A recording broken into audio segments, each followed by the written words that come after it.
വടക്കൻ കേരളത്തിലെ വോട്ടിംഗ് ദിനത്തിലും ഏറെ ചർച്ചയായത് ജമാഅത്തെ ഇസ്ലാമിയും SDP-യും തമ്മിലുള്ള ഇടത് വലത് അവിശുദ്ധ സഖ്യം.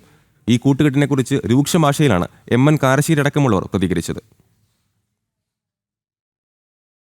ഈ വോട്ടിംഗ് ദിനത്തിലും ഏറെ ചർച്ചയായത് ജമാഅത്തെ ഇസ്ലാമി UDF ബന്ധവും LDF SDP ബന്ധവും തന്നെയായിരുന്നു. ജമാഅത്തെ ഇസ്ലാമിയുമായുള്ള കൂട്ടുകെട്ട് തെരഞ്ഞെടുപ്പിൽ UDF-ന് തിരിച്ചടിയാകുമെന്നാണ് സാഹിത്യകാരനും രാഷ്ട്രീയ നിരീക്ഷകനുമായ MN കാരശ്ശേരി പറഞ്ഞത്. വെൽഫെയർ പാർട്ടി എന്ന് പറയുന്നത് അവരെന്ത് പറഞ്ഞാലും ജമാഅത്തെ ഇസ്ലാമിയുടെ രാഷ്ട്രീയ മുഖമാണ്. ജമാഅത്തെ ഇസ്ലാമിയുമായിട്ട് ആര് കൂട്ടുകൂടുന്നതിനും ഞാൻ എതിരാണ്. കാരണം അവർക്ക് ജനാധിപത്യത്തിൽ വാസ്തവത്തിൽ വിശ്വാസമില്ല. ഇത്തവണ UDF കാണിച്ച ഒരബദ്ധമാണ് വെൽഫെയർ പാർട്ടിയായിട്ടുള്ള ബന്ധം. അവർ പറയുന്നത് ഞങ്ങൾ സഖ്യം ഒന്നും ഇല്ല, നീക്കുപോക്ക് മാത്രമേ ഉള്ളൂ എന്നാണ്. അതിനർത്ഥം നിക്കാഹ് കഴിച്ചിട്ടില്ല, സംബന്ധമാണെന്നാണ്. കാര്യം ഒന്ന് തന്നെയാണ്.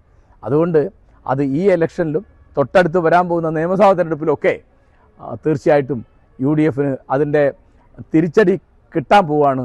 SDP CPM ബന്ധത്തെക്കുറിച്ചായിരുന്നു BJP മുൻ സംസ്ഥാന അധ്യക്ഷൻ K സുരേന്ദ്രന്റെ പ്രതികരണം. രണ്ട് മുന്നണികളും ഏറ്റവും നീചമായിട്ടുള്ള വർഗീയ ശക്തികളെ, ജമാഅത്തെ ഇസ്ലാമി, നിരോധിത ഭീകരവാദ സംഘടനയായിട്ടുള്ള പോപ്പുലർ ഫ്രണ്ട്, ഈ രണ്ട് മുന്നണികളും അവരെ കൂട്ടുപിടിച്ചുകൊണ്ടാണ് തെരഞ്ഞെടുപ്പിൽ മത്സരിക്കുന്നത്. കോൺഗ്രസിൻ്റെ മുന്നണി പരസ്യമായി ജമാഅത്തെ ഇസ്ലാമിയുടെ കൂടെയാണ്. LDF മുന്നണി രാജ്യം നിരോധിച്ച മതഭീകരവാദ സംഘടനയായ പോപ്പുലർ ഫ്രണ്ടുമായി ചേർന്നാണ് തെരഞ്ഞെടുപ്പിൽ പലയിടത്തും മത്സരിക്കുന്നത്. ഇതിനെതിരായിട്ടുള്ള ശക്തമായിട്ടുള്ള ജനവികാരം ഈ തെരഞ്ഞെടുപ്പിലുണ്ടാവും. ഈ തെരഞ്ഞെടുപ്പിലും CPM-ന്റെയും UDF-ന്റെയും ജീവൻ രക്ഷാ മരുന്ന് ജമാഅത്തെ ഇസ്ലാമിയും SDP-യും ആണെന്നാണ് BJP സംസ്ഥാന ജനറൽ സെക്രട്ടറി MT രമേശും പറഞ്ഞത്.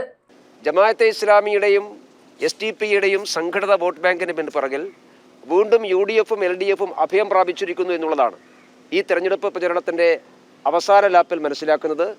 പ്രതിപക്ഷ നേതാവും മുഖ്യമന്ത്രിയും ഇത് ഏറ്റെടുത്തതോടുകൂടി UDF-ന്റെയും LDF-ന്റെയും ജീവൻ രക്ഷാ മരുന്ന് പഴയതുപോലെ ഈ പ്രാവശ്യവും ജമാഅത്തെ ഇസ്ലാമിയും SDP-യുമാണ് എന്ന് ജനങ്ങൾക്ക് ബോധ്യപ്പെടുകയാണ്. ഇടതു വലതു മുന്നണികളുടെ തദ്ദേശ തെരഞ്ഞെടുപ്പിലെ ജമാഅത്ത് ഇസ്ലാമി SDP ബന്ധത്തെക്കുറിച്ച് തന്നെയാണ് പോളിംഗ് ദിനത്തിലെയും പ്രധാന ചർച്ചാ വിഷയമായത്. ജനം, കോഴിക്കോട്.